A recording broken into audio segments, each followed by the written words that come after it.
Please subscribe this channel and hit the bell icon ताकि videos की सारी notification आपको मिलती रहे।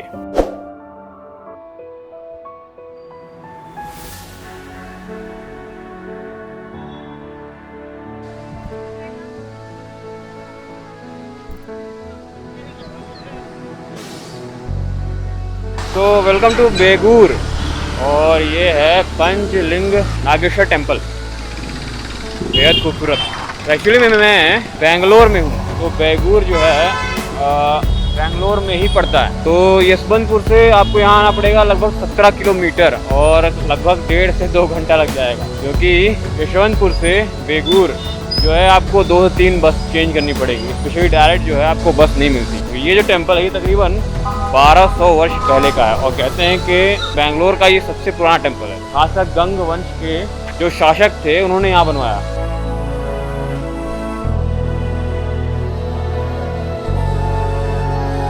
तो कुछ पार्ट अभी बचे हुए हैं, तो कोशिश करिएगा कि सबसे पहले आप मैजेस्टिक बस स्टैंड आ जाइए। वहाँ से यशवंतपुर से, वहाँ से आपको लगातार कंटिन्यू बस मिलती रहेगी। लोकल जो नॉर्मल विदाउट एसी वाली हैं वो बहुत कम चलती हैं। वहाँ से डायरेक्ट बेगूर के लिए भी एक ही बस आती है। तो मैजेस्टिक बस स्टैंड से आपको बमनल्ली आना पड़ेगा। बमनल्ली मेन ही रोड है, वहाँ पे अब जहाँ तक डेवलप हो रहा है एक मेट्रो स्टेशन। तो मेट्रो स्टेशन यहाँ पे आसपास फैला हुआ है बेंगलोर में, मगर मेन जगहों पे ही फैला हुआ है और बाकी जगहों पे नहीं। तो अब वहाँ बन रहा है, अगर आप आते हो सकता है तब तक बन जाए, चालू हो जाए।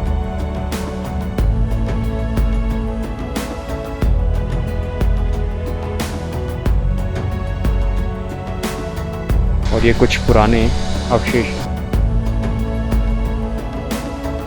टेम्पल का पूरा ऊपर का हिस्सा ढह गया है, लेकिन कुछ चीज़ें भी बची हुई हैं, जैसे कि ये।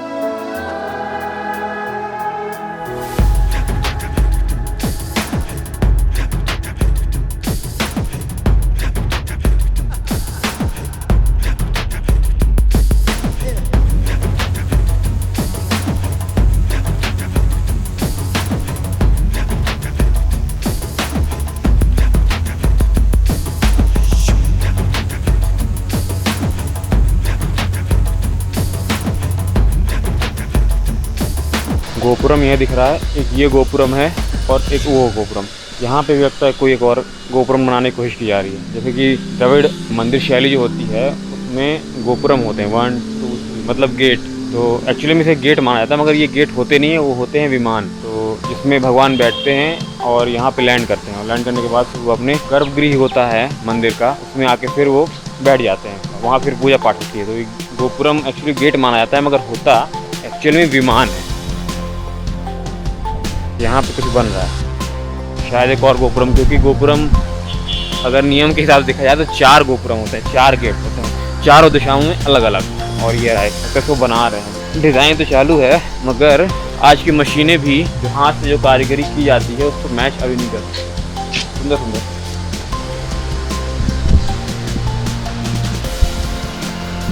तो एक्चुअली में जो गंग वंश थे, आपने नाम एक और सुना होगा, पूर्वी गंग और पश्चिमी गंग। तो पूर्वी गंग एक्चुअल में पश्चिमी गंग का ही एक हिस्सा थे, जो कि कर्नाटक जो दक्षिण कर्नाटक जो बेंगलोर के आसपास, यहाँ से चले गए थे उड़ीसा, और उड़ीसा में जाके बस गए थे।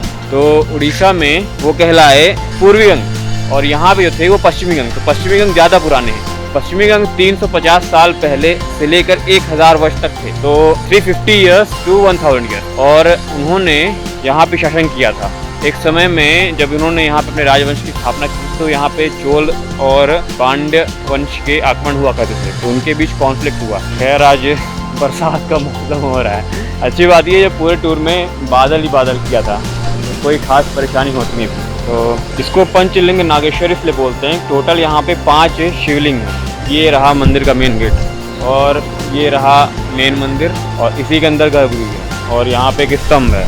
ये सामने ये पुराना था। और जब आप अंदर आएंगे तो वहाँ पे आप देख रहे हो एक ब्लैक बोर्ड बना हुआ है, 5 बने हुए हैं, तो कन्नड़ भाषा में लिखा हुआ 1 2 3 4 5। इसमें शिव जी वगैरह बने हुए हैं। उसने बताया है कुल मिलाकर कितने हैं, तो बता देता हूँ कौन कौन है। मंदिर के अंदर जो 5 शिवलिंग हैं उनके नाम है नागेश्वर, नागरेश्वर, चोलेश्वर, कर्णेश्वर और काली कामतेश्वर।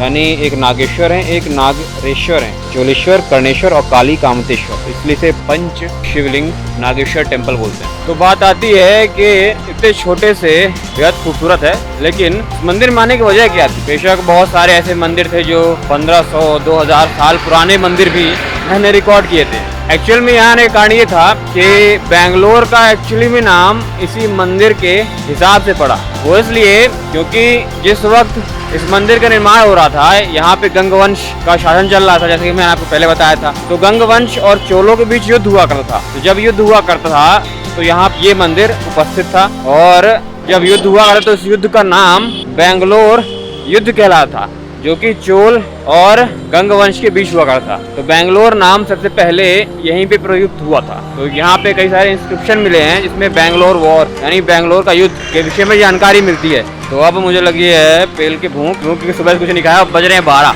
रेलवे स्टेशन में डॉर्मेट्री में रुक गया था, तकरीबन 150 रुपए की मुझे डॉर्मेट्री मिल गई। सस्ता है, अच्छा है। तो रेलवे का एक फायदा है कि सिंगल बेड वाली आपको डॉर्मेट्री मिल जाती है। तो कभी कभी डॉर्मेट्रीज और जो रूम्स हैं प्राइवेट ओन हो चुके हैं कुछ, तो उसमें पैसा अब ज़्यादा लगने लगा है। खैर जो हेलो हाय, तो प्रॉब्लम ये हो गई है कि अब जहाँ पे 300, 350, 400 लगते थे, अब वहीं पे 2 से 2500, 3000 देने पड़ते हैं। खैर बेंगलोर में आके सबसे पहले एक्सपीरियंस किस चीज़ का हुआ? यहाँ के ट्रैफिक का। क्योंकि रेलवे स्टेशन से जब मैं निकला तकरीबन बज रहे थे 9, और रास्ते में यानी 17 किलोमीटर को कवर करने में मुझे 2.5 घंटे लग गए। तो आप समझ सकते हो वहाँ पे ट्रैफिक कितना। वो खैर वो रश आवर था, सब अपने अपने जॉब्स के लिए जा रहे थे, और मैं जहाँ आ भी रहा था तो बाहर आ रहा था, बीच में तो जा नहीं रहा था। आउटर एरिया है यशवंतपुर से, ये एकदम साउथ में पड़ता है, एकदम 17 किलोमीटर दूर।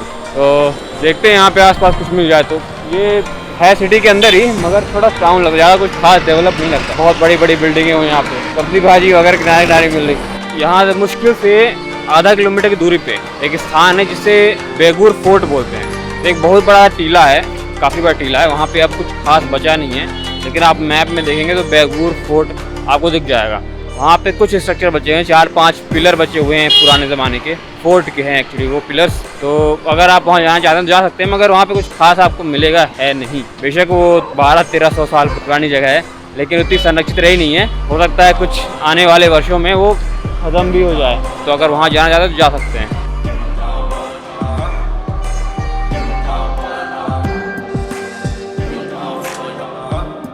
ये चिकन बिरयानी बेंगलोर की, इसमें टोकरी में दिए हुए हैं।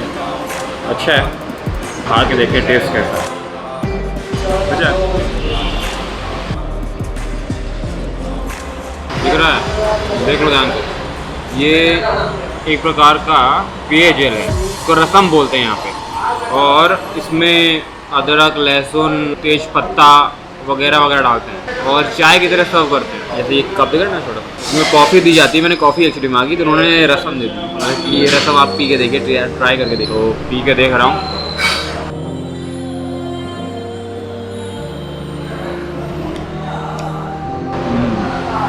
जैसे कि सब्ज़ी के जो मसाले होते हैं इसमें ग्रेवी होती है, सेम वैसा ही ग्रेवी ऐसा टेस्ट आ रहा है। जिसको सर्दी जुकाम है उसे ये पी सकता है, तो उसकी नाक और मुंह खुल जाएगा। ज़्यादा तीखा नहीं है, ठीक है। दिख रहा है छोटे पत्ते। A few moments later. ये था चैथरा ग्रांडे, पास में था टेंपल के, तो मैंने सोचा ट्रेस कर लें। काफ़ी सस्ता था एक्चुअली, क्वांटिटी भी काफ़ी अच्छी थी और क्वालिटी भी अच्छी थी, यानी बिरयानी काफ़ी अच्छी थी। और साथ में उन्होंने रसम भी दी थी मुझे टेस्ट करने के लिए। तो 130 रुपये का टोटल बना और दिन भर का मेरा खाना हो गया एक्चुअली एक बार में। तो होप आपको वीडियो पसंद आया हो। तो मिलते हैं नेक्स्ट विजिट में, तब तक अपना अपने पे ख्याल रखिए। जय हिंद, जय भारत।